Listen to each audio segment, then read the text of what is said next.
I'm here, I'm sat in the beautiful sun. We haven't had it for probably about a week. We've had some really crazy weather here. Lots of really heavy rain. Now it's cleared and the sun's out and happy making weather. So today I want to talk to you about the 5 most challenging things about being an expat. Some days it feels like there are lots of challenging things about being an expat, and other days it just feels like nothing could be more perfect. Looking out at this view,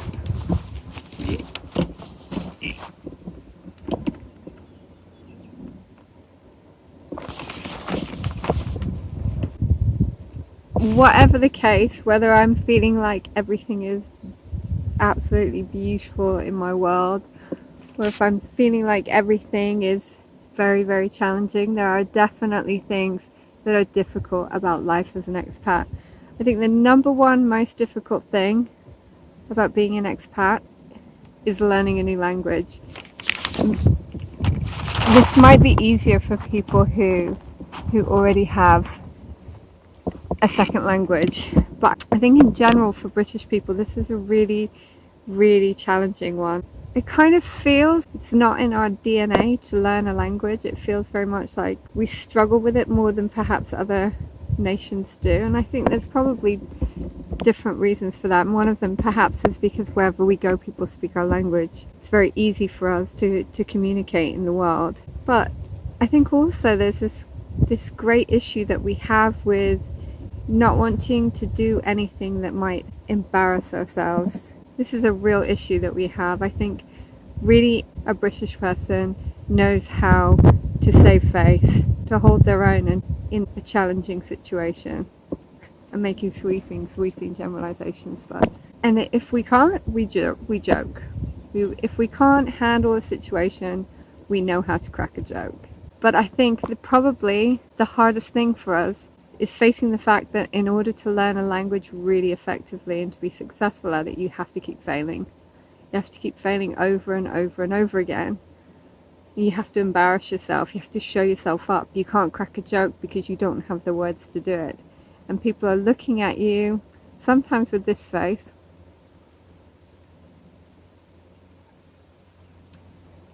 And it's hard for us. It's hard for us to deal with the fact that we can't handle it. We can't handle that level of not being able to deal with a social situation. So yeah, the number one biggest problem with being an expat is learning a language. When we first got here, we put a fair amount of effort into language learning. One of the things that we did was to study hard the grammar. In fact, we spent a 7-week period only trying to speak Italian in the house. We did all sorts of stuff, like we put words posted up around the house so we could try and learn the different words for everything. We watched films. We pretty much did everything that we felt we were supposed to do. But we did not go out. We did not talk to people. We did not potentially humiliate ourselves. After 2 years of still really not speaking the language very well, we decided that maybe it was time to go back to live in the UK. But we didn't do it straight away. We kind of waited a little bit. We decided to do it properly. We decided to be ready to go back and live in the UK. So we spent a couple of years preparing ourselves and finishing up aspects of our house that we needed to get finished in order to get ready to leave. And we left and we went back to the UK for 2 years. And within that 2 years we came back regularly to holiday here. And in those 2 years we realized what a spectacular life we had in Italy, and how really what we had to do in order to make it perfect was to overcome this challenge of not being able to speak the language. So we made it our mission. We came back and we decided that we were not going to do anything other than try and learn the language. And at that point it became easier because I had established a small group of Italian friends from the school where my kids went, and one of whom spoke really good English, and she was kind of my bridge to learning Italian. She helped me to overcome my block. So I was really privileged in a way. The second thing I had in my favor was research. I did a lot of research about the best methods for language learning, and I came across a guy called Benny, the Irish polyglot, and I tell everybody about him because I think he's wonderful.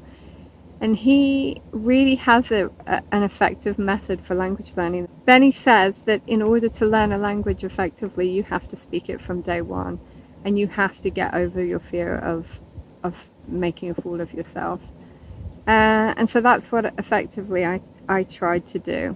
I'm going to talk to you a bit more about language learning in another video, but I can tell you honestly that if you can overcome your fear of fear, if you can overcome your fear of making a fool of yourself, then you are going to learn a language so quickly. It's really the best way to do it, and it will change your experience of being in whatever country it is that you're in. If you know how to speak the language, it will completely revolutionize the way you experience your time in that country. I think the second most challenging part of being an expat, or aspect of being an expat, is assimilation. I think we want to fit in, and it's a normal, natural part of being a human being.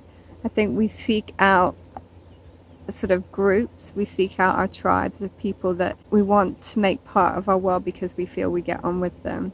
Every expat I've met that's arrived in Italy has said the same thing, has said that what they really want is not to form a group of expat friends, but they want to make local friends and assimilate and be part of the local community.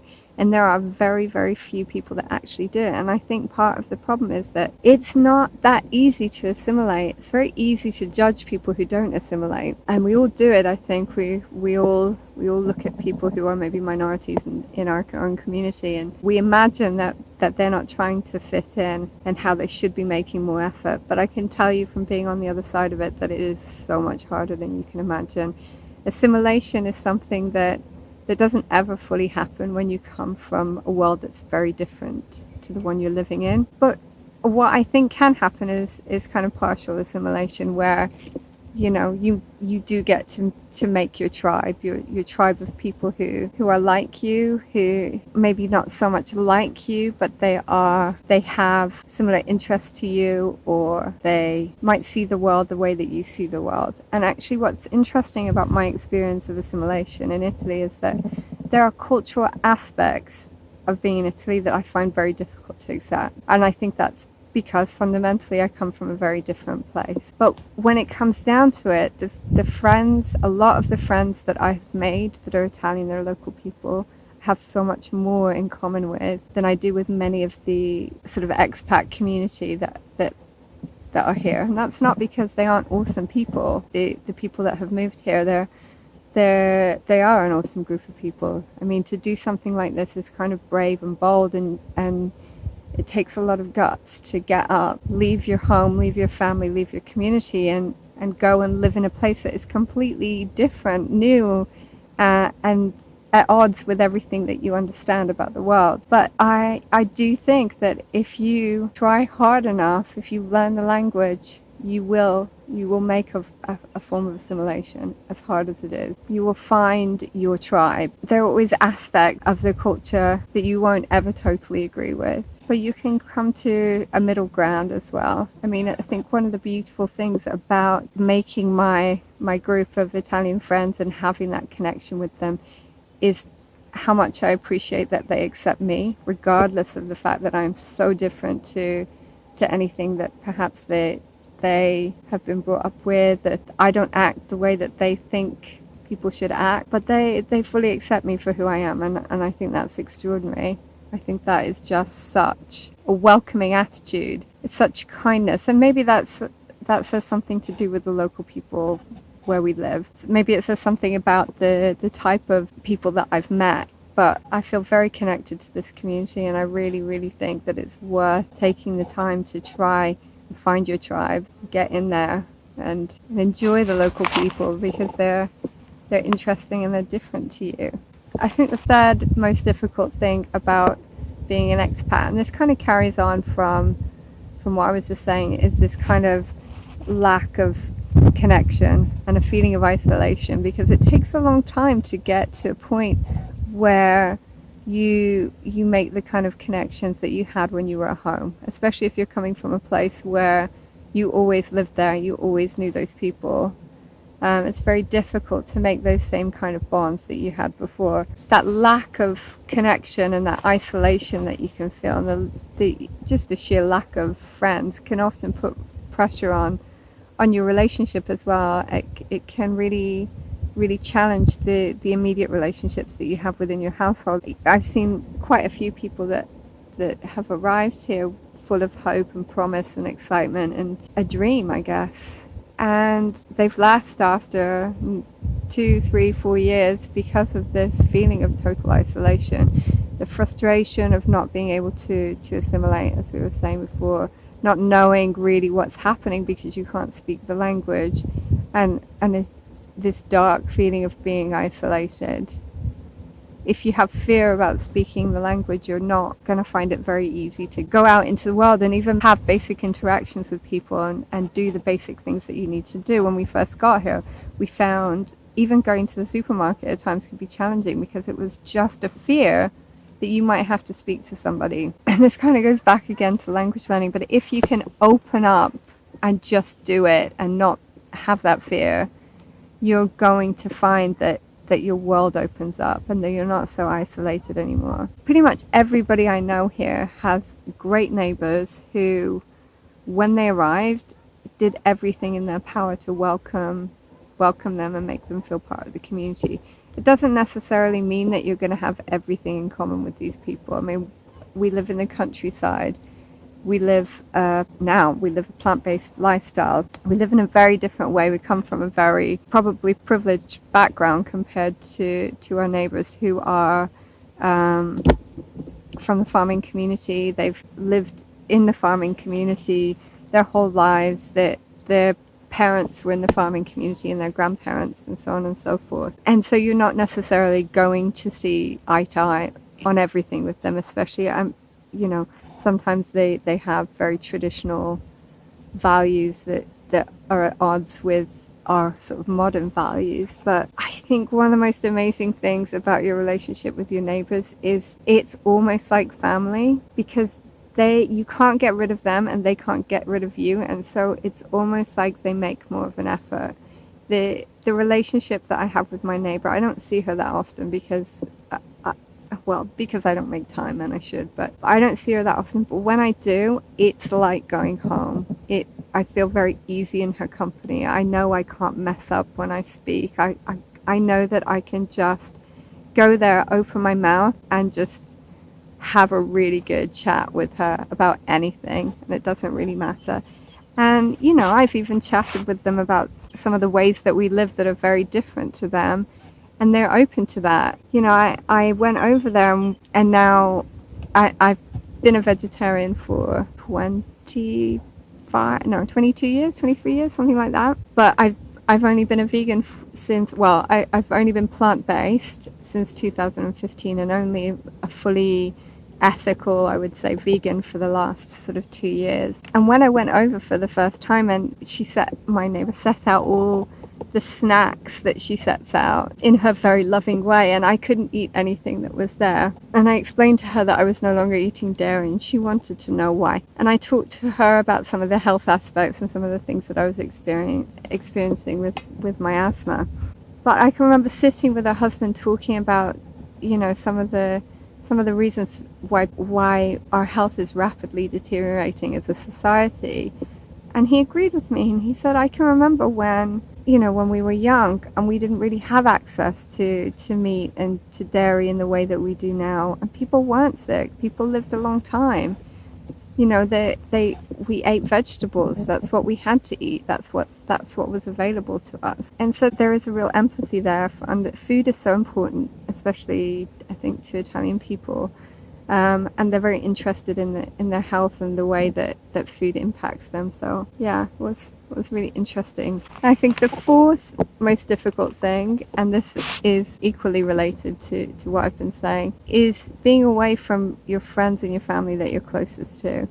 I grew up in the US. I was born in the UK. My mother and my brother still live in the US, and I haven't really seen them very often for several years. So my connection to family has always been at a distance. When I was growing up in the States, all my extended family and my father lived in the UK. So I grew up so that I became used to spending time away from family. But one of the things that I've found really difficult is being away from friends that I feel really, really deeply connected to. The people who know you so well that you have a tactile relationship with them. The people that know all your past stories, the people that you laugh with, the people that you grew up with, the people that make you feel whole. That, I think, is a really difficult part of being away.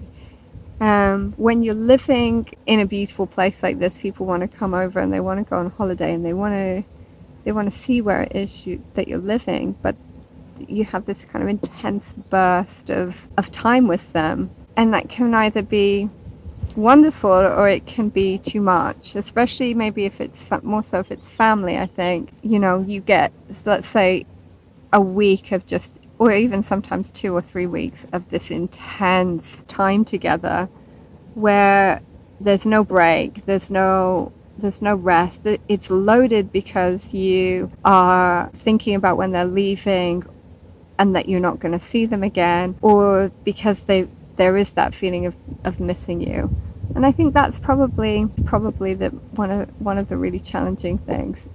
You don't get to have this more easy relationship with people where, you're going about your daily life and then they come into it because they're part of your daily life, but it's all consuming when you live in another country and you have this intense time and people come over and you don't have your normal life anymore.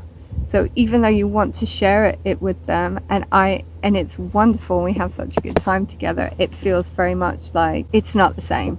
It's not the same as having the loveliness of having your life and having those people regularly in your life. When we first got here, the first year we got here, we had 13 sets of visitors and we were trying to restore a ruined house. It was so unbelievably intense. It was so stressful. And people come and they're on holiday and they want you to be on holiday with them. And it is gorgeous and it's difficult all at the same time. And so I think that is probably one of the most challenging things about being here. And then the fifth most challenging thing about living in Italy is that they do not sell coriander anywhere. I'm talking about Abruzzo now. I cannot find coriander anywhere.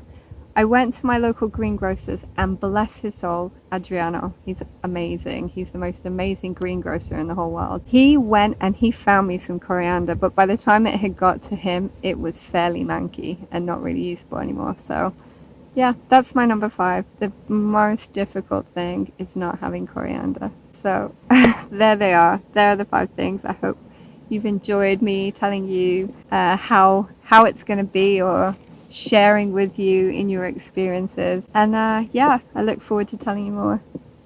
Bye.